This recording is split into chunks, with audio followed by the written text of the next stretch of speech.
ജനാധിപത്യത്തിന്റെ ഏറ്റവും വലിയ ഭീഷണി നിശബ്ദമായ സമൂഹമാണെന്ന പ്രശസ്ത എഴുത്തുകാരി മാനസി നവി മുംബൈയിൽ സംഘടിപ്പിച്ച ചെറുകഥാ ക്യാമ്പിന്റെ സമാപന സമ്മേളനത്തിൽ പങ്കെടുത്ത് സംസാരിക്കുകയായിരുന്നു കേരള സാഹിത്യ അക്കാദമി പുരസ്കാര ജേതാവ്. മുംബൈക്ക് പുറമെ കേരളം, മധ്യപ്രദേശ്, ഗുജറാത്ത്, പൂനെ, ഹൈദരാബാദ് എന്നിവിടങ്ങളിൽ നിന്നുള്ള എഴുത്തുകാർ ക്യാമ്പിൽ പങ്കെടുത്തു. New Bombay cultural centre Mumbai എഴുത്തുകൂട്ടവും സംയുക്തമായി സംഘടിപ്പിച്ച ചെറുകഥാ ക്യാമ്പ് എഴുത്തുകാരുടെ സജീവ പങ്കാളിത്തം കൊണ്ട് ശ്രദ്ധേയമായി. 2 ദിവസം നീണ്ട ക്യാമ്പിന്റെ സമാപന സമ്മേളനം കേന്ദ്ര സംഘടനാ പ്രസിഡന്റ് ടി.എൻ. ഹരിഹരൻ ഉദ്ഘാടനം ചെയ്തു. ജനാധിപത്യത്തിന്റെ ഏറ്റവും വലിയ ഭീഷണി നിശബ്ദമായ സമൂഹമാണെന്ന് സമ്മേളനത്തിൽ പങ്കെടുത്ത പ്രശസ്ത എഴുത്തുകാരി മാനസി പറഞ്ഞു.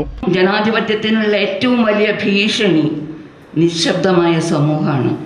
സാംസ്കാരിക നായകന്മാരെ ഒന്നല്ല, അതിനേക്കാളൊക്കെ എത്രയോ കൂടുതൽ. NPCC പ്രസിഡന്റ് മനോജ് മാളവിക അധ്യക്ഷത വഹിച്ച ചടങ്ങിൽ മുംബൈയിലെ പ്രമുഖ എഴുത്തുകാരെ കൂടാതെ സാമൂഹ്യ സാംസ്കാരിക രംഗത്തെ പ്രമുഖരും പങ്കെടുത്തു.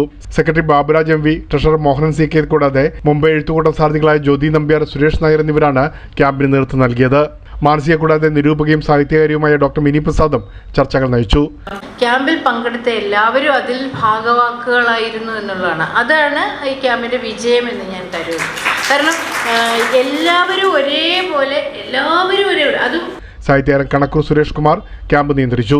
തുടർന്ന് നടന്ന ചടങ്ങിൽ ചന്ദ്രൻ സൂരശില, രാജങ്കണത്തിങ്കര എന്നിവരുടെ നോവലുകളും തുളസി മണിയാറിന്റെ ചെറുകഥാ സമാഹാരവും ജ്യോതിലക്ഷ്മി നമ്പ്യാരുടെ ലേഖന സമാഹാരവും പ്രകാശനം ചെയ്തു. പ്രേംലാൽ, കൈലി ന്യൂസ്, മുംബൈ.